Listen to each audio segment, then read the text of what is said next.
L'organisation terroriste Hamas a passé le week-end à révéler son vrai visage diabolique. Dans le cadre de la 7e phase d'échange, 6 otages sont rentrés chez eux. Elia Cohen, Omer Wenkert, Shoham, Omer Shemtov, Avera Mengistu et Hicham El Sayed. Dans une étrange forme de taquinerie, qui était aussi un signe de vie, le Hamas a amené Eviatar David et Guy Gilboa au point de libération, juste pour assister à la cérémonie. Quoi qu'il en soit, 6 autres otages israéliens ont été rendus à leurs proches, dont 2 qui se trouvaient dans la bande de Gaza depuis plus de 10 ans. Mais ce n'est pas la seule nouvelle du week-end. Vendredi, après le retour des dépouilles de la famille Bibas, 2 enfants et leur mère, il a été révélé qu'Ariel et Kafir Bibas avaient été brutalement assassinés en captivité par le Hamas. Et pire encore, que le corps supplémentaire rendu n'était pas celui de leur mère Shiri. L'unité du porte-parole de Tsahal a déclaré qu'il s'agissait d'une grave violation de l'accord, ajoutant que nous exigions du Hamas qu'il nous rende Shiri et tous nos otages. Un jour après l'ignoble coup monté par le Hamas, le corps de Shiri Bibas a été ramené en Israël et identifié. Les dirigeants du monde entier ont réagi avec stupeur et dégoût à l'assassinat des enfants Bibas par le Hamas, et le président des États-Unis Donald Trump et son conseiller à la sécurité nationale Michael Waltz, ainsi que l'ambassadeur d'Allemagne en Israël Stefan Siebert, se sont joints aux appels visant à mettre fin au règne du Hamas. Malgré la violation de l'accord par le Hamas, qui n'a pas restitué Shiri Bibas et les corps de ses enfants, Israël ne devrait pas annuler l'accord de cessez-le-feu. Toutefois, le bureau du Premier ministre a annoncé samedi soir que la prochaine libération de 620 prisonniers terroristes serait retardée jusqu'à ce qu'Israël reçoive l'assurance que la prochaine série de libérations d'otages ne comprendra pas de cérémonies humiliantes. Le Hamas doit maintenant prendre une décision difficile, libérer tous les otages restants en une seule fois pour tenter d'obtenir la fin de la guerre et la libération d'un grand nombre de prisonniers de sécurité par Israël, ainsi que d'autres concessions qu'il souhaite obtenir.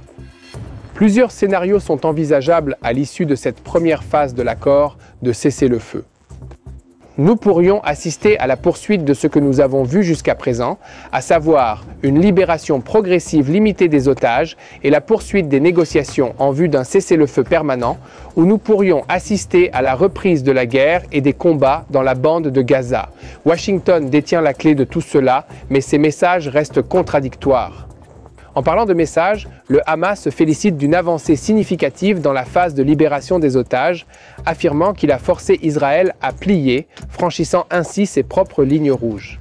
Le Hamas exige également un cessez-le-feu à long terme, un retrait total des FDI de la bande de Gaza et la libération de prisonniers palestiniens en échange de la libération totale de tous les otages de la phase B. Dans l'arène nord d'Israël, Beyrouth se prépare aux funérailles de Hassan Nasrallah, ancien dirigeant du Hezbollah, et de son successeur Hachem Safi Eldin. Environ 400 000 personnes devraient assister aux funérailles et quelques 20 000 agents du Hezbollah, soit la quasi-totalité de l'organisation, ont été déployés dans la ville pour gérer les foules. Des centaines d'écrans géants ont également été installés dans toute la ville pour retransmettre la cérémonie depuis le stade Kamel Kamoun Sport City. Pendant ce temps, Tsahal confirme que les routes de contrebande d'armes du Hezbollah à la frontière syro-libanaise ont été attaquées. Pour en revenir à la situation intérieure d'Israël, dans la nuit de jeudi à vendredi, des groupes terroristes palestiniens ont tenté de perpétrer une attaque terroriste sur plusieurs fronts. Des explosifs ont été placés dans 4 bus. 3 d'entre eux ont explosé dans des bus vides sans faire de victimes et un 4e explosif a été trouvé dans un autre bus et a été désamorcé avant d'exploser. Le Shin Bet a lancé une chasse à l'homme pour retrouver les terroristes, considérant l'attentat comme une opération terroriste réussie. 3 bataillons de l'armée israélienne ont été déployés à Jeddah et en Samarie après que la branche Toul-Karem du Hamas a revendiqué la tentative d'attentat. Selon les services de renseignement, l'Iran est derrière cette tentative d'attentat.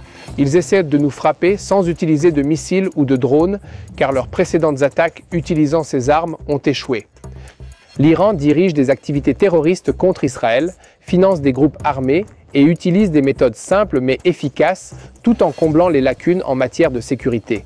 Et bien sûr, Mati Shoshani, analyste principal de TBN pour le Moyen-Orient, nous fera découvrir ce qui se passe dans notre région, en nous donnant un aperçu de la réponse de l'administration américaine au spectacle épouvantable qui a accompagné la libération des otages israéliens ces derniers jours. Le président Trump aurait été dégoûté par la cérémonie organisée par le Hamas pour remettre les dépouilles des otages décédés jeudi, et il a laissé entendre que Netanyahou voulait reprendre la guerre, disant qu'il était en colère et à juste titre. Il a ajouté qu'il était difficile de croire que cela se produisait à l'ère moderne. Netanyahou veut entrer en guerre. Je m'accommoderai de n'importe quelle décision. Parfois, des décisions difficiles doivent être prises. Dans l'ensemble, ce week-end a été douloureux, déchirant, mais toujours porteur d'espoir pour les citoyens israéliens. Entrons dans les détails.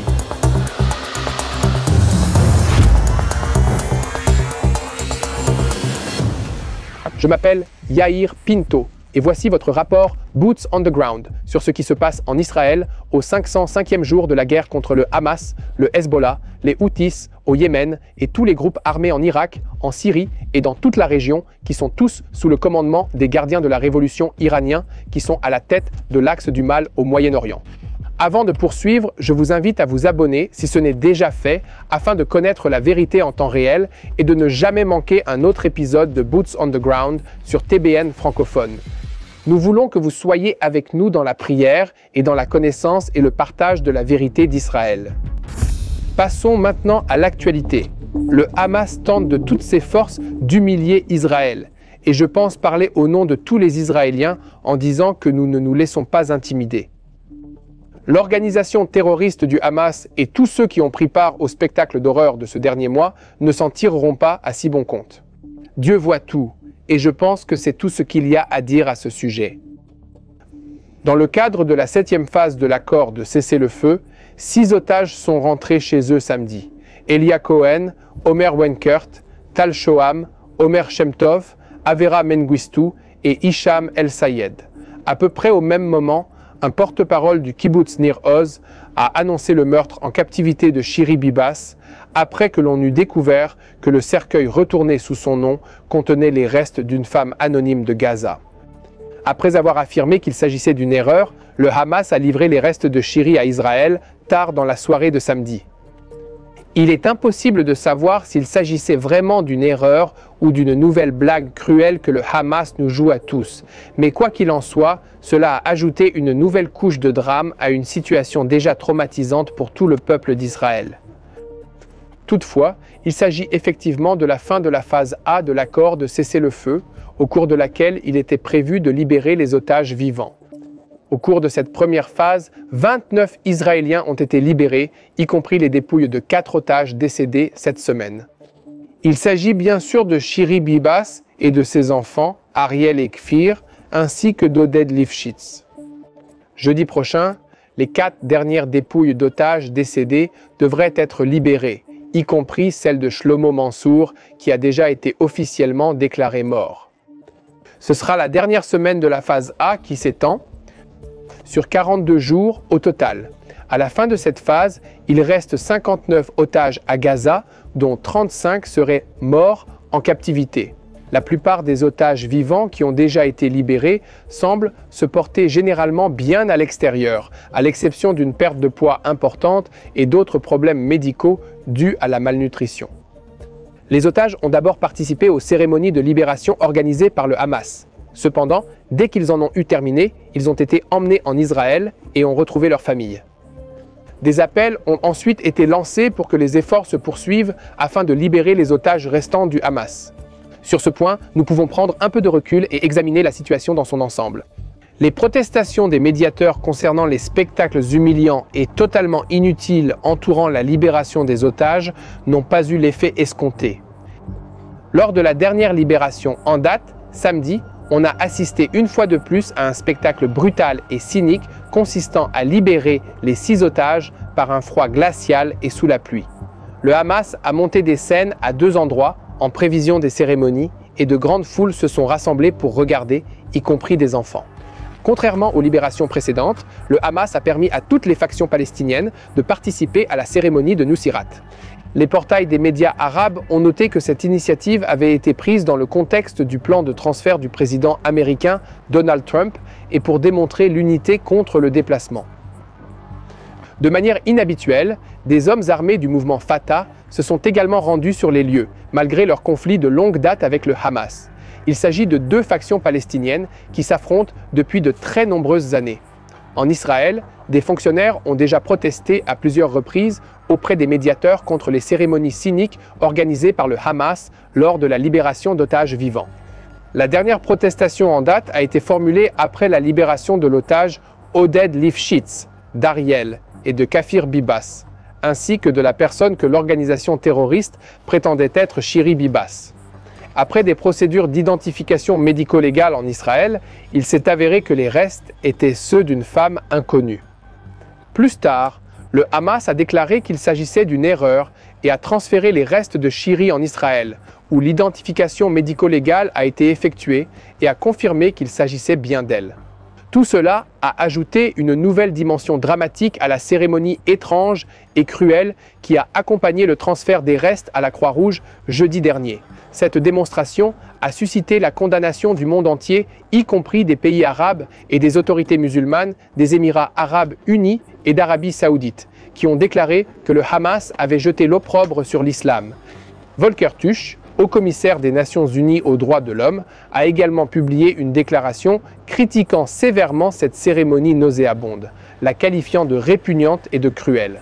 Il a déclaré qu'en vertu du droit international, tout transfert de dépouilles mortelles doit respecter l'interdiction des traitements cruels, inhumains ou dégradants et garantir la dignité des défunts et de leurs familles. Cependant, même le dégoût et l'angoisse que cette affaire a provoqué en Israël n'ont pu annuler l'excitation et la joie que nous avons ressenties samedi lorsque 6 otages nous ont été rendus. Voyons comment tout cela s'est passé. Dans un premier temps, Mengistu et Shoham ont été libérés lors de la cérémonie cynique du Hamas, la Nirafa. Ensuite, Wenkert, Shem Tov et Cohen ont dû subir l'humiliante cérémonie dans la région de Nusirat. Quelques heures plus tard, Hicham El-Sayed a été remis à la Croix-Rouge dans le centre de Gaza, sans aucune cérémonie ni drame. Lors de la cérémonie de libération, Omer Shem Tov est apparu en bonne santé, souriant et saluant la foule, et, fait assez étrange, on lui a demandé d'embrasser le front d'un des terroristes du Hamas qui le gardait, afin que ce moment soit enregistré par les caméras et utilisé à des fins de propagande. Il ne fait aucun doute que de nombreux idiots utiles à travers le monde considéreront cela comme la preuve que les otages n'ont aucune rancune envers leurs ravisseurs. Mais j'espère que vous n'avez pas été trompés par ce spectacle cruel et étrange du Hamas. Plus tard, lorsqu'il a retrouvé ses parents, Maliki et Shelly, au point d'accueil initial en Israël, Omer a dit « Vous n'avez pas idée du nombre de fois où j'ai rêvé de vous ». Ses parents ont répondu « Nous aussi ». Elia Cohen est également apparu en bonne santé, pâle et très mal nourri lors de la cérémonie de libération. On ne lui a pas demandé d'embrasser l'un de ses ravisseurs lourdement armés, comme l'a fait Omer Shem Tov, mais, comme de nombreux otages libérés avant lui, on lui a demandé de saluer joyeusement la foule et, lorsqu'il a refusé, un terroriste du Hamas lui a levé la main de force. Tal Shoham, âgé de 40 ans, a été vu debout et parlant d'une voix ferme lors de la cérémonie de libération. Omer Wenkert a également été libéré de la captivité du Hamas ce jour-là, pâle et ayant perdu au moins 30% de son poids. Ces otages libérés rentraient chez eux après avoir été enlevés dans la bande de Gaza le 7 octobre 2023. Mais il y avait 2 autres otages qui rentraient chez eux après avoir passé de nombreuses années en captivité dans les geôles du Hamas. Après presque 10 ans, Mengistu est finalement rentré chez lui samedi. Pour sa famille, ses amis et les militants de la campagne pour sa libération, il s'agit d'un moment de triomphe après de nombreuses années d'incertitude et de lutte publique sans fin. Enfin, Hicham El-Sayed, citoyen israélien arabe issu d'une tribu bédouine du Negev, souffre d'une maladie mentale et se serait accidentellement égaré dans la bande de Gaza en 2015 où il a été capturé par le Hamas et retenu comme monnaie d'échange. Samedi, en début d'après-midi, il a été remis à la Croix-Rouge dans la ville de Gaza, sans drame ni cérémonie inutile. Le Hamas a déclaré que cela avait été fait par respect pour les Palestiniens de la région. Le père de Hicham, Shaban, s'est dit choqué par l'état mental et physique déplorable de son fils. Hicham est brisé sur le plan émotionnel et cognitif, a déclaré son père. Son état mental est mauvais. Il ne communique pas et on dirait qu'il a passé 10 ans dans un camp de torture. Nous n'aurions jamais imaginé que le Hamas puisse être aussi cruel. Mais il y a un autre aspect de cette histoire qui démontre la cruauté et même la folie du Hamas. Samedi, les otages Guy Gilboa Dalal et Eviatar David ont été amenés à la cérémonie de libération d'Omer Wenkert, Omer Shemtov et Elia Cohen, juste pour regarder et être vus. D'une part, cela permet à leur famille de savoir qu'ils sont toujours en vie, mais d'autre part, il s'agit d'une autre astuce psychologique pour torturer les otages et leurs familles, et par extension, l'ensemble de la société israélienne. Dans la vidéo publiée par le Hamas, on peut voir les deux hommes assis dans une voiture appartenant à l'organisation terroriste tout près de l'estrade sur laquelle se trouvaient les 3 otages juste avant leur libération. Ils ont également été filmés en train de réciter des phrases que le Hamas leur avait dictées devant les caméras, Eviatar disant « S'il vous plaît, sauvez-nous, ramenez-nous à la maison, s'il vous plaît, je veux juste rentrer à la maison, je vous en supplie, je vous en supplie. » Guy a ajouté « Netanyahou, ça suffit. Tu nous as achevés, Netanyahou, ramène-nous à la maison, s'il te plaît. » En réponse à ces spectacles du Hamas, le bureau du Premier ministre a annoncé dans la nuit de samedi à dimanche qu'il avait décidé de retarder la libération de 620 terroristes qui devaient être libérés des prisons israéliennes dans le cadre de l'accord de cessez-le-feu. Selon le communiqué, cette décision a été prise en raison des violations répétées du Hamas, notamment les cérémonies qui dégradent l'honneur de nos otages et l'utilisation cynique des otages à des fins de propagande. Sur les 620 prisonniers devant être libérés, 71 étaient condamnés à la prison à vie et 60 autres purgeaient de longues peines, tandis que 97 prisonniers devaient être expulsés hors des territoires palestiniens, 5 vers Jérusalem-Est, 37 autres vers la Judée et la Samarie, et 457 vers la bande de Gaza. Ici, à TBN francophone, nous continuerons à rendre compte de tout développement concernant la libération des otages et nous vous demandons de continuer à nous aider à diffuser la vérité en partageant nos vidéos sur YouTube et en nous suivant sur les réseaux sociaux. Cela a toujours été important, mais encore plus après le week-end dernier. Nous n'en avons pas encore fini avec cette histoire, car il y a d'autres détails concernant la libération des dépouilles des otages jeudi dernier dont je dois vous parler. Lorsque les dépouilles d'Ariel et de Shiri Bibas ont été renvoyées en Israël dans des cercueils par le Hamas, elles ont été examinées par des médecins légistes qui ont déterminé qu'elles n'avaient pas été tuées par une frappe aérienne israélienne comme l'avait prétendu le Hamas. Au contraire, ils ont été étranglés à mort et leurs corps ont été mutilés avec des pierres et d'autres débris pour faire croire qu'ils avaient été touchés par des éclats d'obus provenant d'une frappe aérienne israélienne. Selon les équipes médico-légales, ils ont probablement été assassinés au début de la guerre, avant la libération initiale des otages en novembre de la même année. Le porte-parole de Tsahal, le contre-amiral Daniel Hagari, a donné quelques détails sur la conversation qu'il a eue avec le père, Yarden Bibas, après l'avoir informé du pire. Yarden m'a regardé dans les yeux hier soir et m'a demandé de faire en sorte que le monde entier sache et soit horrifié par la façon dont ils ont assassiné ces enfants, car tuer des enfants va à l'encontre de toutes les normes morales, ethniques et religieuses. Même dans l'islam, ces tueurs extrémistes ont commis un crime odieux en agissant comme ISIS. Yarden, la nation entière, ressent ta douleur. Vendredi soir, d'autres nouvelles dévastatrices sont arrivées après l'examen des restes de Shiri Bibas.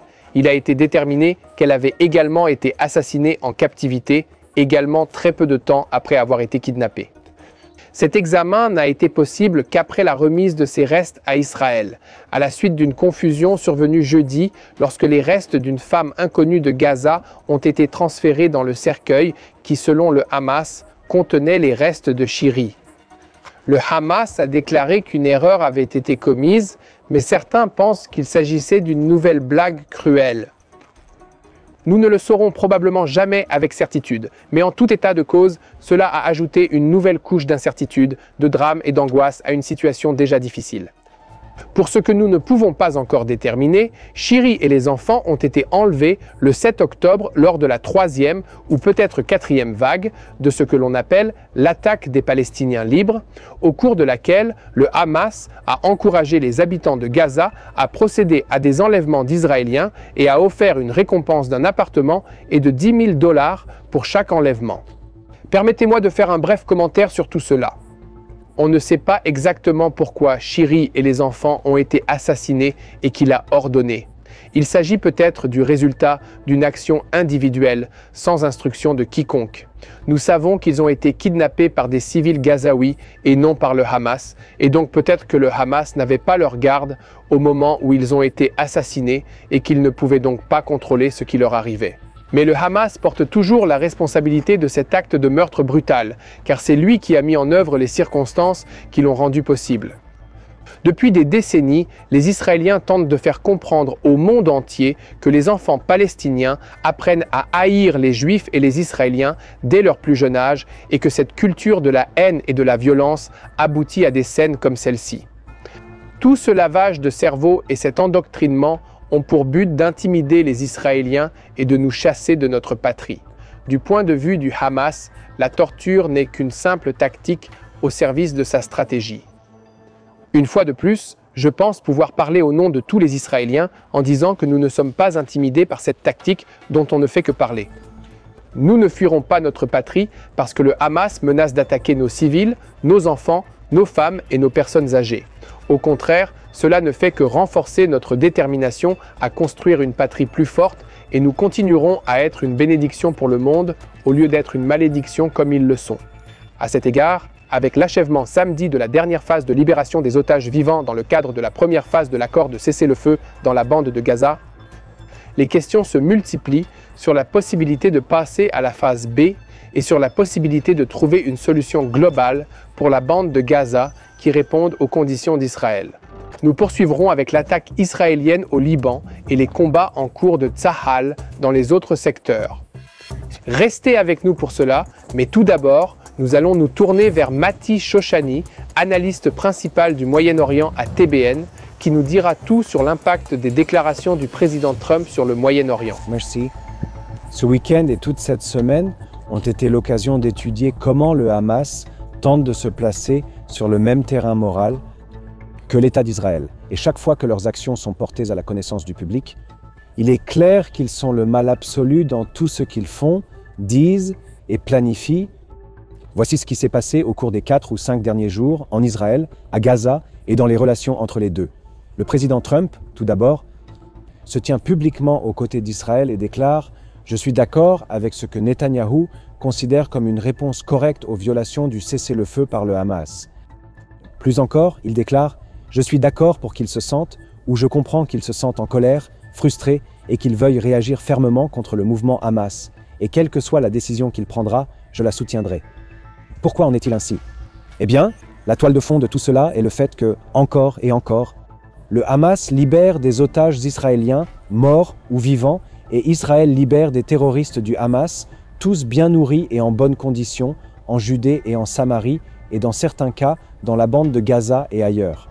Chaque cycle de ces échanges s'accompagne à chaque fois de cérémonies brutales et humiliantes organisées par les terroristes du Hamas, où les otages sont exhibés sur la place publique de manière grotesque, contraints de lire des textes soutenant le Hamas et condamnant le gouvernement Netanyahou.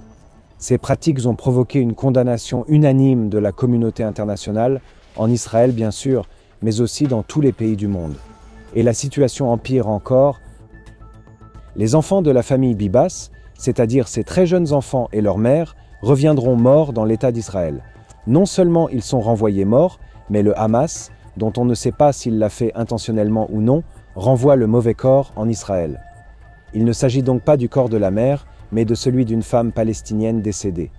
Puis, plusieurs jours plus tard, je crois que c'était vendredi, ils ont rendu le corps de Shir Bivas, la mère.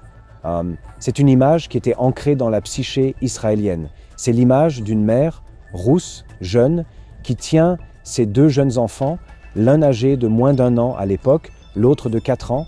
Elle les tenait, et lorsque les corps ont été renvoyés en Israël, Il est apparu qu'ils avaient été assassinés par le Hamas au début de l'année, probablement en novembre ou à la fin du mois de novembre.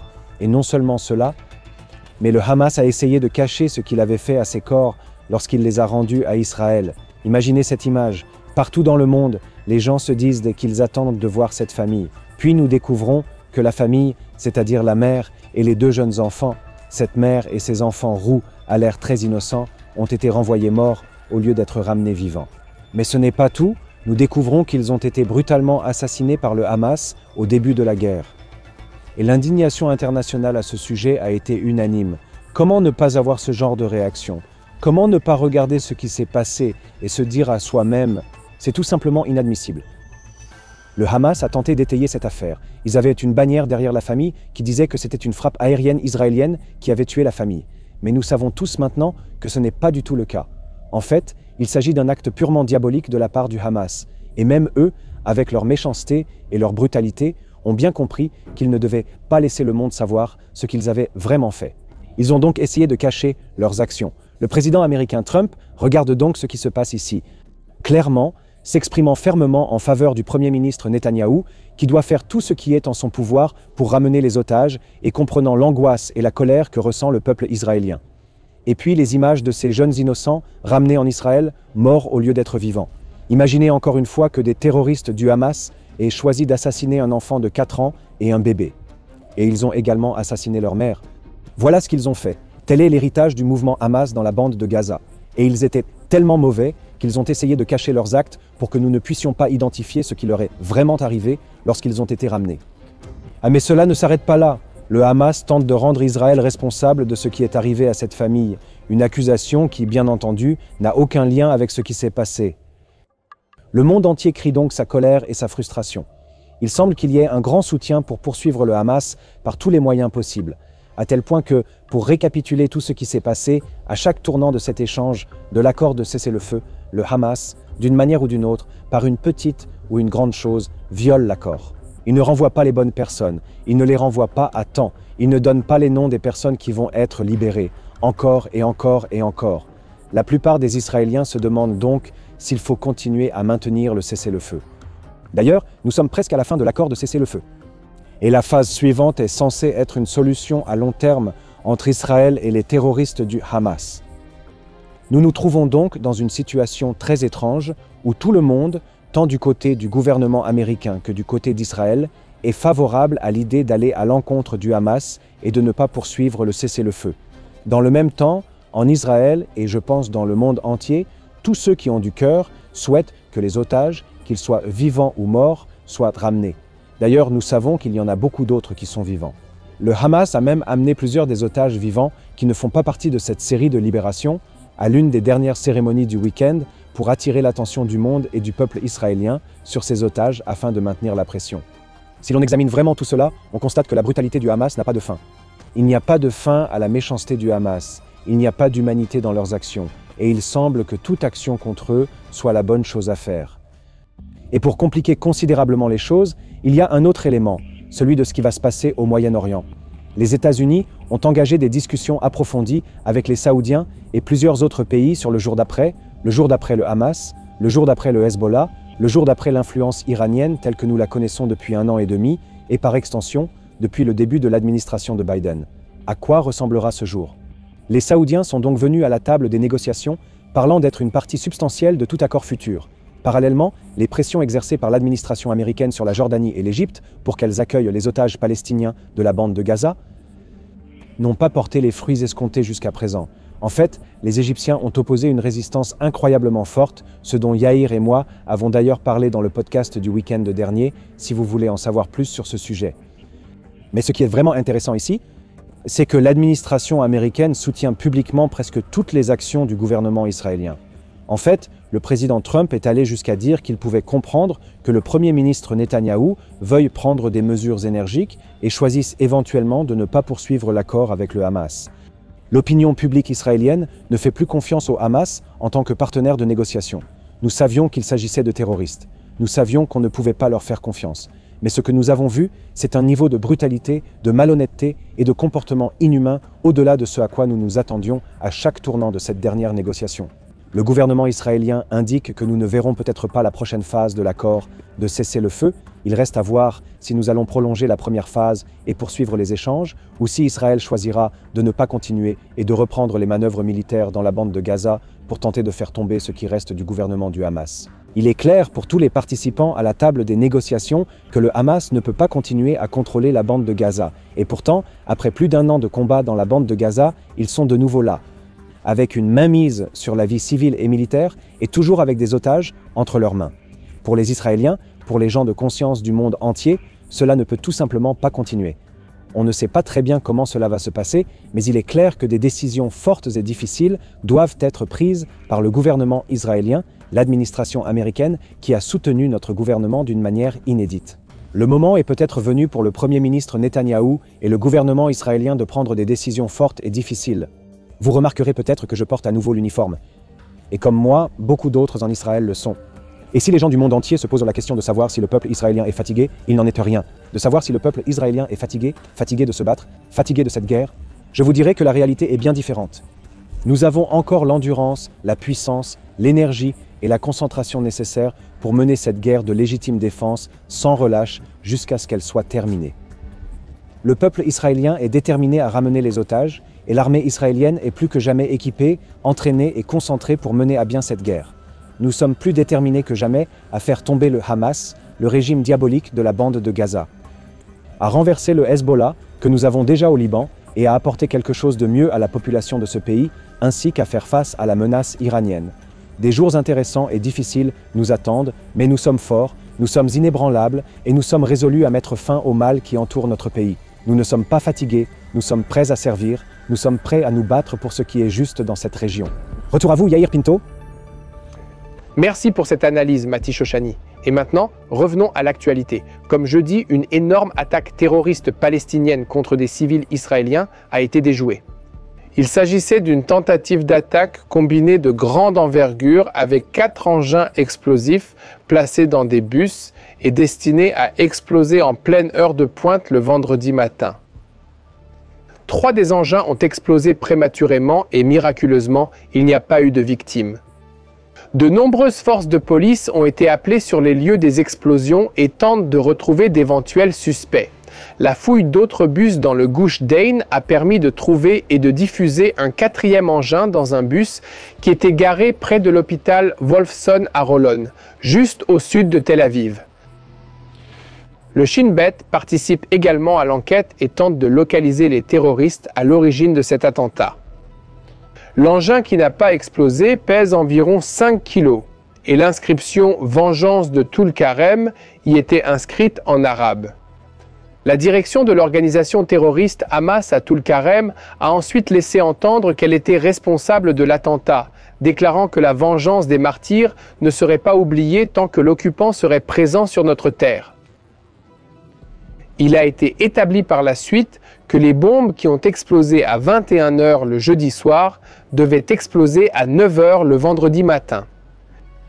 Certains diront que c'est de la chance que les minuteurs aient été mal réglés, mais je crois que c'est un miracle et une réponse aux prières que des gens comme vous font monter pour le peuple d'Israël et pour la protection de ce pays. Voilà pour le discours. Examinons quelques faits. L'attentat était censé être de grande envergure et faire des centaines de blessés et de morts. Du point de vue du système de sécurité, placer 4 ou 5 engins explosifs dans des autobus sans qu'ils soient interceptés à l'avance est un échec sur le plan de la prévention. Du point de vue des auteurs de l'attentat, ils peuvent considérer l'exécution comme un succès, mais comme un échec en termes de résultats.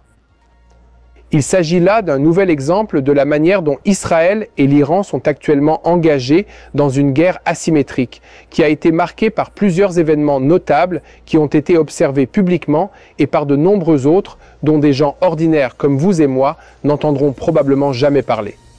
L'un des événements publics s'est produit le 1er octobre 2024, lorsque l'Iran a lancé pour la 2e fois plus de 200 missiles balistiques sur Israël, établissant un nouveau record pour la plus grande attaque de missiles jamais lancée en une seule fois dans l'histoire de l'humanité.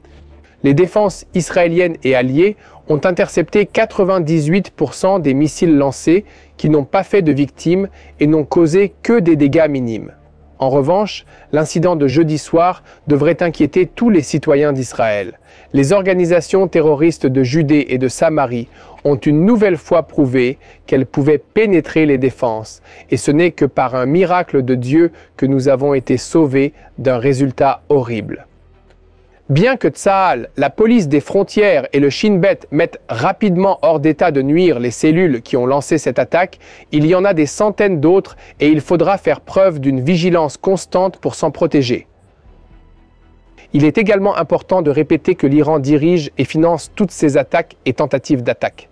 L'objectif de l'Iran est de maintenir Israël occupé à combattre la terreur au cœur du pays, après que sa stratégie de construction de groupes par procuration dans les pays environnants se soit complètement effondrée. L'Iran introduit clandestinement des armes, des munitions, des stupéfiants et de l'argent dans le nord de la Samarie via la Jordanie, et les Jordaniens luttent également contre ce phénomène.